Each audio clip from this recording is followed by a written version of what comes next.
बिस्मिल्लाहिर्रहमानिर्रहीम, अस्सलाम वालेकुम। मैं हूं Jafar Sain, Pakistan property leader Bahria town Karachi के प्लेटफॉर्म से। आज हमारे साथ एक बहुत ही यंग शख्सियत और इस एज में CEO हैं हाउसिंग एसोसिएट के, उस्मान खलील साहब। अस्सलाम वालेकुम। वालेकुम अस्सलाम। मैं एक आपसे माजरत भी करूँगा, वीडियो बन रही है उसी के अंदर मैं माजरत करूँगा कि एक दफ़ा आप आए, हम उस अच्छे तरीके से आपको वेलकम नहीं कर सके। कोई बात नहीं। और इस यंग एज में आप CEO हैं और माशाल्लाह से एक एक्सीलेंट यूट्यूबर है। और मैं स्पीच भी आपकी देख रहा था, माशाल्लाह से काफ़ी एनर्जी आपने दी। तो थोड़ी सी चीज़ें बहरिया के हवाले से आपके साथ डिस्कस करेंगे। उस्मान भाई, सबसे पहले मैं जानना चाहूँगा, माशाल्लाह से आपको कोई 10 साल बहरिया टाउन कराची में हो चुके हैं, तो आपका एक्सपीरियंस कैसा रहा है? आपने क्योंकि डाउनफॉल बहरिया के देखे हैं, मार्केट तेज़ थी वो भी देखी है, डाउन थी वो भी देखी, अंधेरा हुआ वो भी देखा, और जहाँ लाइट थी वो भी सारा कुछ देखा। वो एक्सपीरियंस थोड़ा सा शेयर कीजिएगा। देखिए, सबसे पहले तो मैं ये कहूँगा कि पाकिस्तान में इतनी गलत एक चीज़ है कि जो चीज़ डेवलपमेंट हो रही हो ना, लोगों की सबसे पहली नज़र ही उधर चली जाती है कि ये अच्छा, ये बंदा यहाँ काम कर रहा है, क्यों कर रहा है। तो इतने अप्स एंड डाउन, जहाँ पूरे पाकिस्तान में एक कंस्ट्रक्शन का एक मैं कहूँगा इतनी तेज़ी के साथ कंस्ट्रक्शन हो रही थी, बहरिया टाउन कराची उसका रोल प्ले कर रहा था। वहीं लोग जो हैं वो लैंड को लेके इश्यूज़ करते थे, कभी मार्केट नीचे है, कभी ऊपर है, कभी तो अच्छे बुरे वक्त बहुत देखें। मेरा क्योंकि बैंकिंग इंडस्ट्री से ताल्लुक़ था, बैंकिंग इंडस्ट्री को छोड़ के फिर मैं रियल एस्टेट में आया, तो अक्सर बैंक वाले मुझे कहते थे कि यार तू मत जा, ये इंडस्ट्री अच्छी नहीं है। लेकिन स्टेप अप मैंने किया और आगे बढ़ा और चीज़ों को अल्हम्दुलिल्लाह कर सका। क्योंकि आप एक चीज़ गोल कर लो ना, तो आज अल्हम्दुलिल्लाह वो बैंक वाले भी वही हैं, हम भी यही हैं, हम अपना काम कर रहे हैं, वो अपना काम कर रहे हैं। लेकिन ओवरऑल कहने का मकसद है कि बहरिया का एक्सपीरियंस जो भी रियल एस्टेट में बंदा करेगा ना, अगर आप डट के खड़े रहेंगे तो आप यकीन करें, बहरिया टाउन कराची जैसी सोसाइटी, यहाँ पर जितना आपको रोज़गार मिलेगा, जितनी अपॉर्चुनिटी आपको मिलेंगी, एक स्टैंडर्ड ऑफ लिविंग मिलेगी, और ये सब कुछ जो है आपको यहीं मिल सकता है। तो इसलिए अच्छा, इसमें जैसे आप बैंकिंग फील्ड से आए, काफ़ी एक रिस्पेक्ट वाली फील्ड है, और दूसरा आप एंटर हुए रियल एस्टेट में। क्योंकि रियल एस्टेट में जैसे मैं खुद भी आया हूँ, तो एक डीलर लफ्ज़ जो है वो आपके साथ लग जाता है, और वो अनरिस्पेक्टफुल था वो लफ्ज़।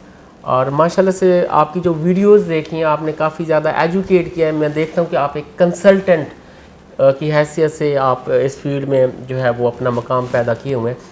तो क्या कोई डिफरेंस मिला आपको, कोई अनरिस्पेक्ट मिली इस फील्ड में आते हुए, या शुरू से आप छा गए? देखें, पहले ऐसा नहीं है। मेन चीज़ ये है कि एक्सपीरियंस सब कुछ होता है ना। बैंकिंग इंडस्ट्री में आपको ये सिखाया गया कि आपको एक फाइनेंशियल एडवाइज़र बनना है। कस्टमर के पास पैसे तो मौजूद हैं, लेकिन उसको आपने एजुकेट करना है कि भाई किस तरीके से उन फंड्स को यूटिलाइज़ करके आप पैसे कमा सकते हैं। ठीक है, बिल्कुल। बैंक में भी इस तरह के इन्वेस्टमेंट पोर्टफोलियो होते थे, इसी तरह रियल एस्टेट में बहरिया टाउन कराची में ही मौजूद है।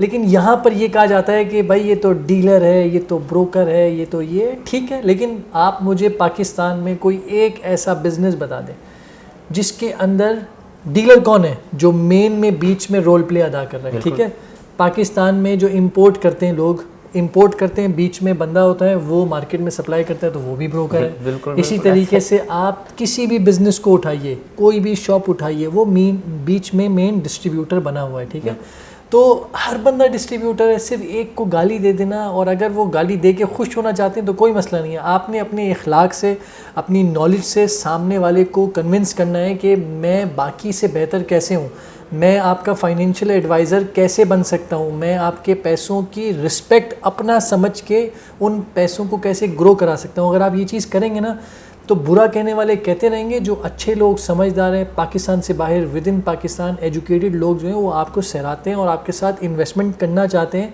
क्योंकि वो ये देखते हैं कि यार इस बंदे के पास अपना विजन मौजूद है, तो वो हमें भी आगे ले जा सकता है। तो इसलिए ये घबराने की कोई ज़रूरत नहीं है कि कोई क्या कह रहा है, कहने वाले कहते हैं। सही, आपका एक्सपीरियंस जैसे आप बता रहे थे बैंकिंग फील्ड में, यानी वहाँ भी आपका छोटा इन्वेस्टर भी है, बड़ा इन्वेस्टर भी है। मैं इस टाइम देखूँ कि बहरिया टाउन कराची में अगर मैं आपसे सवाल करता हूँ कि एक छोटा इन्वेस्टर है, आप उसको कौन सा वो एरिया सजेस्ट करेंगे कि वहाँ से वो आप अपनी अर्निंग कर सके, और एक बड़ा इन्वेस्टर आता है और बहुत ज़्यादा अर्निंग करना चाहता है, तो कौन से वो एरियाज़ हैं आप सजेस्ट करेंगे उसके हवाले से? देखिए, पहले तो जो एक पैसे होते हैं ना, बैंक में भी किसी बंदे के अकाउंट में पैसे रखे होते थे ना, वो डरता था कि यार ये पैसे मेरे ज़ाया ना हो जाए, आप मुझे ऐसी फजूल की इन्वेस्टमेंट अपॉर्चुनिटीज़ नहीं बताया करो। इसी तरह बहरिया में भी लोगों के दिल में वो जो एक डर बैठ गया है ना, ठीक है, एक तो एक रिस्क लेने वाले बंदे तो बहुत लिमिटेड लोग होते हैं, ठीक है, हर कोई रिस्क टेकर नहीं होता। मेजॉरिटी पब्लिक पाकिस्तान में या हर जगह वो कहती है यार बस हम सेफ गेम खेलना चाहते हैं।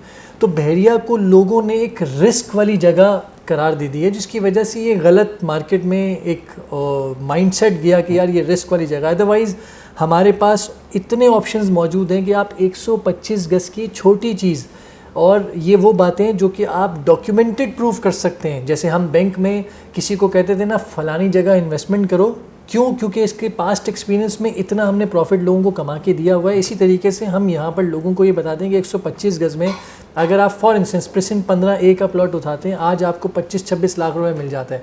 यही 15A का प्लॉट आपको आज से 1.5 साल पहले मार्केट रिपोर्ट में मेंशन है कि आपको 55, 56, 57 लाख रुपए से कम का नहीं था। तो स्ट्रेट अवे आपके पास डबल होने के पैसों के चांसेस हैं।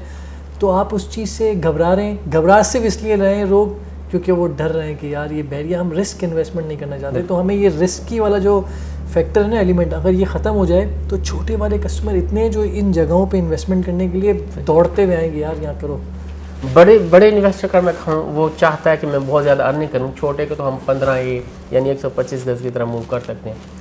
अब कुछ लोग वो भी होते हैं कि अब बड़ी इन्वेस्टमेंट ले आते हैं, 3 करोड़ 4 करोड़ 5 करोड़ या 8 करोड़ की इन्वेस्टमेंट करना चाहते हैं और चाहते हैं कि डबल ऐसे हो जाए। जैसे बैंकिंग में आते थे कि उनको परसेंटेज अच्छी मिले या किसी भी चीज़ में इन्वेस्ट करें, तो हम बहरिया में किस तरफ उनको मूव कर सकते हैं? देखिए, बहरिया में तो बड़े इन्वेस्टर्स के लिए अभी इस टाइम मेन चीज़ जिन्ना एवेन्यू है या बिल्डअप प्रॉपर्टी आप ले लीजिए, ठीक है। बिल्कुल। जिन्ना एवेन्यू के ऊपर आपको इतने कमर्शियल शॉप्स यहाँ पर नज़र आएंगी जिसकी रेंटल इनकम 5-6 लाख रुपए एक नॉर्मल सी बात है।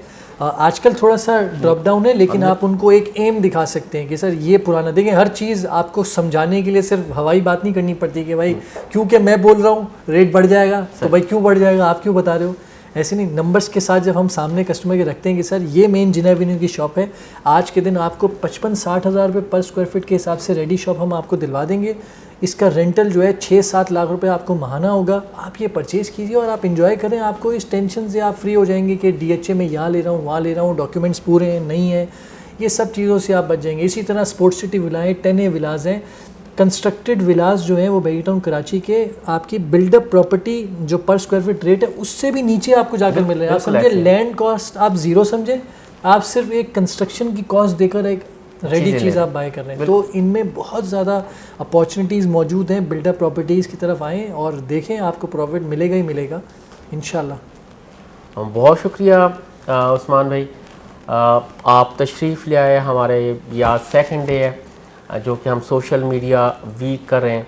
आपके आने का बहुत शुक्रिया, आपने इज़्ज़त बख्शी, आपने कीमती आरा अपनी दी। Thank you very much. आपका भी बहुत शुक्रिया जी। थैंक यू, बहुत शुक्रिया।